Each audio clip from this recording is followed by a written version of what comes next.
Good people, what's going on? It's Desmond, another episode of the All Go podcast. Have been enjoying some family time. Our kids are on spring break. We are here in the wonderful city of Louisville. I don't know if you can see it over there. Anyway, so enjoying some family time. Haven't uploaded any videos in a couple days, but been here enjoying it responsibly. Here's my mask. I'm outside. So anyway, wanted to cover just a couple things and let you guys roll. So first things first is the Sam Darnold trade.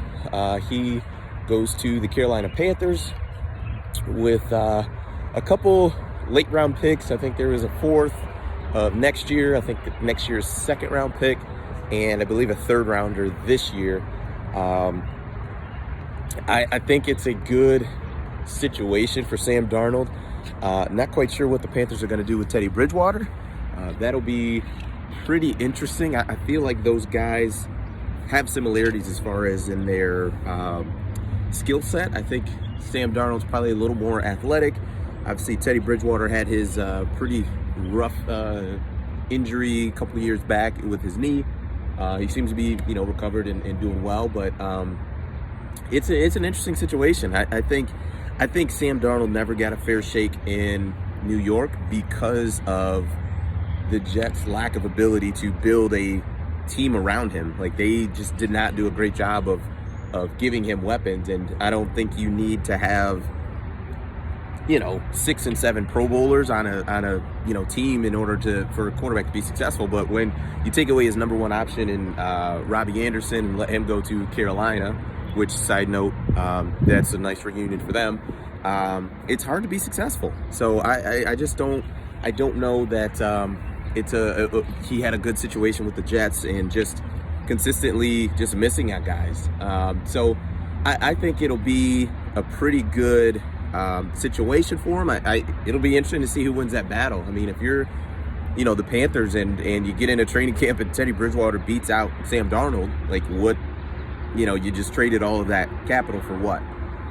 So overall, for Sam Darnold personally and for his situation, I think it's a great move for him to be able to get out of the Jets organization. Like I said, they really haven't shown that they really want to win. They've shown that they seem to be kind of happy with just kind of where they're at.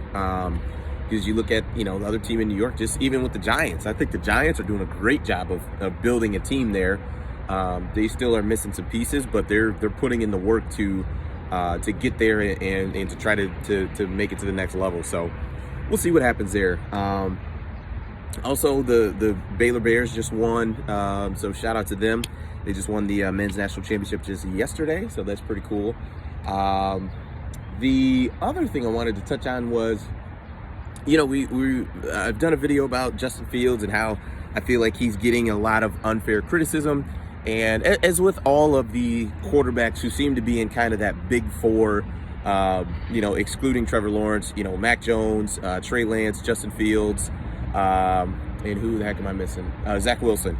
So all of those guys, seem to have some sort of criticism, right? So anytime you pull up, Mac Jones, oh my gosh, he's not athletic, and he threw to, a bunch of first rounders. His team was loaded. What can he do by himself?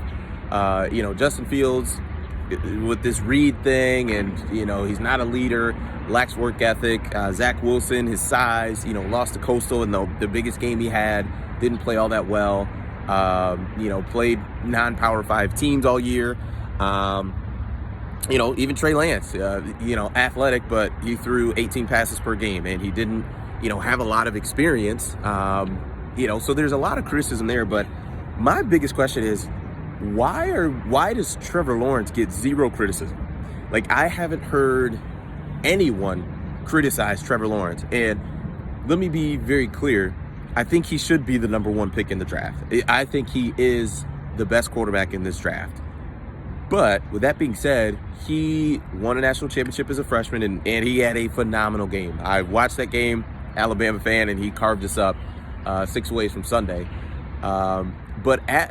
So after that game happened, I mean, people were like, yo, he should be the number one pick now.